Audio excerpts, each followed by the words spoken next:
l'homme le plus riche de toute l'histoire humaine, était malien. Il s'appelait Mansa Musa, et sa richesse a fait trembler des empires entiers. Avant qu'on commence, laisse ton drapeau en commentaire. Le pays qui en aura le plus, je raconte son histoire dans la prochaine vidéo. Aujourd'hui, on parle d'un roi qui a marqué le monde, pas par la violence, pas par la guerre, mais par la puissance et l'intelligence. L'homme le plus riche de l'histoire, son nom, Mansa Musa, empereur du Mali.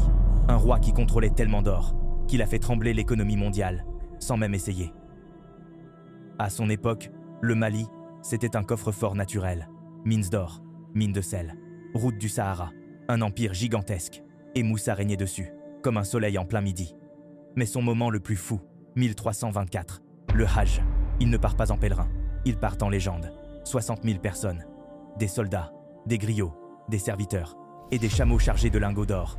Pas des bijoux, pas des pièces, des blocs.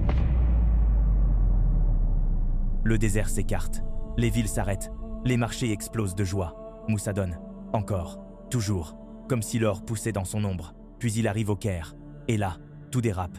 Il distribue tellement d'or que la valeur du métal s'effondre. L'Égypte entre en crise, 12 ans d'inflation, un seul homme, une seule visite, un séisme économique. Mansa Musa, il faisait bouger des civilisations entières. Mais sa vraie richesse n'était pas l'or, c'était ce qu'il a laissé derrière lui. Tombouctou, transformé en capitale mondiale, du savoir, mosquée, université, bibliothèque, savants venus d'Égypte, du Maroc, d'Andalousie. Il a transformé un empire en cerveau du continent. Alors, que retenir? Que la richesse n'a de valeur que lorsqu'elle élève ceux qui t'entourent.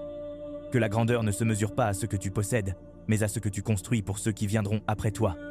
Que le pouvoir véritable n'est pas dans l'or que tu portes, mais dans la sagesse que tu transmets. Et que l'homme qui maîtrise sa générosité, sa vision et son humilité, maîtrise le monde plus sûrement que celui qui accumule sans réfléchir. Moi, je fais que raconter l'histoire. À toi de retenir la leçon.